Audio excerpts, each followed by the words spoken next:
السلام علیکم ورحمۃ اللہ وبرکاتہ۔ بسم اللہ الرحمن الرحیم۔ الرحیق المختوم۔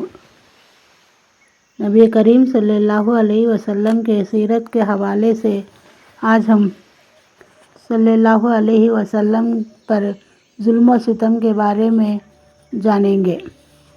ابو لہب اس کے باوجود کہ یہ ساری حرکتیں کر رہا تھا، اللہ کے رسول صلی اللہ علیہ وسلم کا چچا اور پڑوسی تھا۔ اس کا گھر آپ کے گھر سے ملا ہوا تھا۔ اسی طرح آپ کے دوسرے پڑوسی بھی آپ کے گھر کے اندر ستاتے تھے۔ ابن اسحاق کا بیان ہے کہ جو گروہ گھر کے اندر اللہ کے رسول صلی اللہ علیہ وسلم کو پیڑا پہنچایا کرتا تھا وہ یہ تھا: ابو لہب، حاکم بن ابو العاص بن امیہ، عقبہ بن ابی معیط، عدی بن حمرہ ثقفی، ابن الاسد حذلی، یہ سب کے سب آپ کے پڑوسی تھے، اور ان میں حاکم بن ابی العاص کے علاوہ کوئی مسلمان نہ ہوا۔ ان کے ستانے کا طریقہ یہ تھا کہ جب آپ نماز پڑھتے تو کوئی ویکتی بکری کی بچہ دانی اس طرح ٹکا کر پھینکتا کہ وہ ٹھیک آپ کے اوپر گرتی۔ چولہے پر ہانڈی چڑھائی جاتی تو بچہ دانی اس طرح پھینکتے کہ سیدھے ہانڈی میں جا گرتی۔ آپ نے مجبور ہو کر ایک گھروندہ بنا لیا تاکہ نماز پڑھتے ہوئے ان سے بچ سکے۔ بہرحال جب آپ پر یہ گندگی پھینکی جاتی تو آپ اسے لکڑی پر لے کر نکلتے اور دروازے پر کھڑے ہو کر فرماتے: اے بنی عبد مناف، یہ کیسا پڑوس ہے؟ پھر اسے راستے میں ڈال دیتے۔ عقبہ بن ابی معیط اپنی دشٹتا اور بھاگینتا میں اور بڑا ہوا تھا۔ چنانچہ صحیح بخاری میں حضرت عبداللہ بن مسعود رضی اللہ عنہ سے روایت ہے کہ نبی صلی اللہ علیہ وسلم بیت اللہ کے پاس نماز پڑھ رہے تھے اور ابو جہل اور اس کے کچھ ساتھی بیٹھے ہوئے تھے کہ اتنے میں کسی نے کسی سے کہا: کون ہے جو بنی فلاں کے اونٹ کی اوجھڑی لیے اور جب محمد سجدہ کرے تو ان کی پیٹھ پر ڈال دے؟ اس پر قوم کا سب سے بڑا بھاگہین ویکتی عقبہ بن ابی معیط اٹھ کر اور اوجھ لا کر انتظار کرنے لگا۔ جب نبی صلی اللہ علیہ وسلم سجدے میں تشریف لے گئے تو اسے آپ کی پیٹھ پر دونوں کندھوں کے بیچ میں ڈال دیا۔ میں ساری باتیں دیکھ رہا تھا پر کچھ کر نہیں سکتا تھا، کاش میرے اندر بچانے کی طاقت ہوتی۔ حضرت ابن مسعود رضی اللہ عنہ فرماتے ہیں کہ اس کے بعد وہ ہنسی کے مارے ایک دوسرے پر گرنے لگے اور اللہ کے رسول صلی اللہ علیہ وسلم سجدے ہی میں پڑے رہے، سر نہ اٹھایا، یہاں تک کہ فاطمہ آئی اور آپ کی پیٹھ سے اوجھ ہٹا کر پھینکی۔ تب آپ نے سر اٹھایا، پھر 3 بار فرمایا: اے اللہ، تو قریش کو پکڑ لے۔ جب آپ نے بد دعا کی تو انہیں بہت دکھ ہوا، کیونکہ ان کا وشواس تھا کہ اس شہر میں دعائیں قبول کی جاتی ہیں۔ اس کے بعد آپ نے نام لے لے کر بد دعا کی: اے اللہ، ابو جہل کو پکڑ لے اور عتبہ بن ربیعہ، شیبہ بن ربیعہ، ولید بن عتبہ، امیہ بن خلف اور عقبہ بن ابی معیط کو پکڑ لے۔ انہوں نے 7ویں کا نام بھی گنایا لیکن روایت کرنے والے کو یاد نہ رہا۔ ابن مسعود رضی اللہ عنہ فرماتے ہیں: اس ذات کی قسم جس کے ہاتھ میں میری جان ہے، میں نے دیکھا کہ جن لوگوں کے نام اللہ کے رسول صلی اللہ علیہ وسلم نے گن گن کر لیے تھے، سب کے سب بدر کے کنویں میں مقتول قتل کیے گئے پڑے ہوئے تھے۔ امیہ بن خلف نے عادت بنا لی تھی کہ وہ جب اللہ کے رسول صلی اللہ علیہ وسلم کو دیکھتا تو لعن طعن کرتا۔ اسی کے بارے میں یہ آیت اتری۔ ہر لعن طعن اور برائیاں کرنے والے کے لیے تباہی ہے۔ اس آیت میں ہمزہ اور لمزہ دو شبد آئے ہیں۔ ابن ہشام کہتے ہیں کہ ہمزہ وہ ویکتی ہے جو اعلانیہ گالی بکے اور آنکھیں ٹیڑھی کر کے اشارے کرے، اور لمزہ وہ ویکتی ہے جو پیٹھ پیچھے لوگوں کی برائیاں کرے اور انہیں پیڑا پہنچائے۔ امیہ کا بھائی ابی بن خلف عقبہ بن ابی معیط کا گہرا دوست تھا۔ ایک بار عقبہ نے نبی صلی اللہ علیہ وسلم کے پاس بیٹھ کر کچھ سنا۔ ابی کو معلوم ہوا تو اس نے عقبہ کو سخت سست کہا، رشت ہوا، اور اس سے مانگ کی کہ وہ جا کر اللہ کے رسول صلی اللہ علیہ وسلم پر تھوک آئے۔ آخر عقبہ نے ایسا ہی کیا۔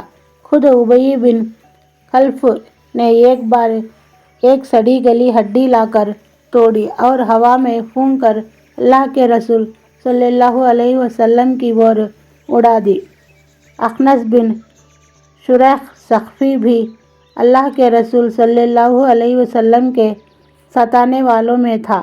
قرآن میں اس کے 9 اوگن بتائے گئے ہیں جس سے اس کے آچرن کا انمان کیا جا سکتا ہے۔ ارشاد ہے، تم بات نہ مانو کسی قسم کھانے والے جلیل کی، جو لعن طعن کرتا ہے، چغلیاں کھاتا ہے، بھلائی سے روکتا ہے، حد درجہ ظالم، بد عمل اور اتیاچاری ہے، اور اس کے بعد بد اصل بھی ہے۔ ابو جہل کبھی کبھی اللہ کے رسول صلی اللہ علیہ وسلم کے پاس آ کر قرآن سنتا تھا، لیکن بس سنتا تھا ہی، ماننا، پالن کرنا، سمان کرنا اور ڈرنا سریخے کام نہیں کرتا تھا۔ وہ اللہ کے رسول صلی اللہ علیہ وسلم کو اپنی بات سے پیڑا پہنچاتا اور اللہ کی راہ سے روکتا تھا، پھر اپنی اس حرکت اور برائی پر گرو کرتا اور اتراتا جاتا تھا مانو اس نے کوئی الیکھنیہ کام کیا ہے۔ قرآن مجید کی یہ آیتیں اسی ویکتی کے بارے میں اتری۔ نہ اس نے صدقہ کیا، نہ نماز پڑھی، بلکہ جھٹلایا اور پیٹھ پھیری۔ پھر وہ اکڑتا ہوا اپنے گھر والوں کے پاس گیا، تیرے خوب لائق ہیں، تیرے خوب لائق ہیں۔ اس ویکتی نے پہلے دن جب نبی صلی اللہ علیہ وسلم کو نماز پڑھتے ہوئے دیکھا تو اسی دن سے آپ کو نماز سے روکتا رہا۔ ایک بار نبی صلی اللہ علیہ وسلم مقام ابراہیم کے پاس نماز پڑھ رہے تھے کہ اس کا گزرا ہوا دیکھتے ہی بولا، محمد، کیا میں نے تجھے اس سے منع نہیں کیا تھا؟ ساتھ ہی دھمکی بھی دی۔ اللہ کے رسول صلی اللہ علیہ وسلم نے بھی ڈانٹ کر سختی سے جواب دیا۔ اس پر وہ کہنے لگا، اے محمد، مجھے کیسی دھمکی دے رہے ہو؟ دیکھو، اللہ کی قسم، اس گھاٹی مکہ میں میری محفل سب سے بڑی ہے۔ اس پر اللہ نے یہ آیت اتاری، اچھا تو وہ بلائے اپنی محفل کو، ہم بھی سجا کے فرشتوں کو بلا دیتے ہیں۔ ایک روایت میں الیکھ ہوا ہے کہ اللہ کے رسول صلی اللہ علیہ وسلم نے اس کا گریبان گلے کے پاس سے پکڑ لیا اور جھنجھوڑتے ہوئے فرمایا، تیرے لیے بہت ہی اچت ہے، تیرے لیے بہت ہی اچت ہے۔ اس پر اللہ کا یہ دشمن کہنے لگا، اے محمد، مجھے دھمکی دے رہے ہو؟ اللہ کی قسم، تم اور تمہارا پالنہار میرا کچھ نہیں کر سکتے۔ میں مکے کی دونوں پہاڑیوں کے بیچ چلنے پھرنے والوں میں سب سے زیادہ پرتشٹھت ہوں۔ بہرحال اس ڈانٹ کے باوجود ابو جہل اپنی مورکھتا سے روکنے والا نہ تھا، بلکہ اس کی بھاگینتا میں کچھ اور وردی ہی ہو گئی۔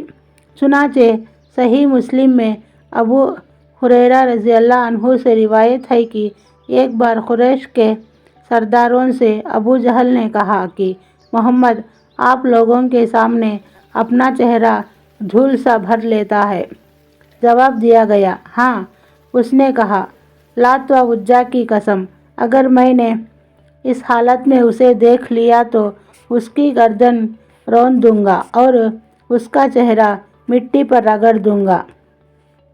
اس کے بعد اس نے اللہ کے رسول صلی اللہ علیہ وسلم کو نماز پڑھتے ہوئے دیکھ لیا اور یہ سوچ کر چلا کہ آپ کی گردن رون دے گا، لیکن لوگوں نے اچانک کیا دیکھا کہ وہ ایڑی کے بل پلٹ رہا ہے اور دونوں ہاتھوں سے بچاؤ کر رہا ہے۔ لوگوں نے پوچھا، ابو الحکم تمہیں کیا ہوا؟ اس نے کہا، میرے اور اس کے بیچ ایک کھائی ہے، ہولناکی ہے، تباہی ہے۔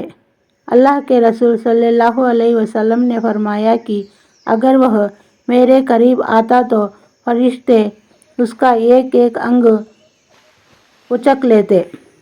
یہ اس دمن چکر کا ایک سنکشپت پراروپ ہے جو اللہ والے ہونے اور حرم کے نواسی ہونے کا دعویٰ رکھنے والے سرکش مشرکوں کے ہاتھوں اللہ کے رسول صلی اللہ علیہ وسلم اور مسلمانوں کو سہنا پڑ رہا ہے۔ اس سنگین استھتی کا تقاضا یہ تھا کہ اللہ کے رسول صلی اللہ علیہ وسلم ایسا ساودھانی بھرا اور حوصلہ مندی والا طریقہ اپنائے کہ مسلمانوں پر جو آفت ٹوٹ پڑی تھی اس سے بچانے کی کوئی شکل نکل آئے اور جہاں تک سمبھو ہو اس کی تیورتا کم کی جا سکے۔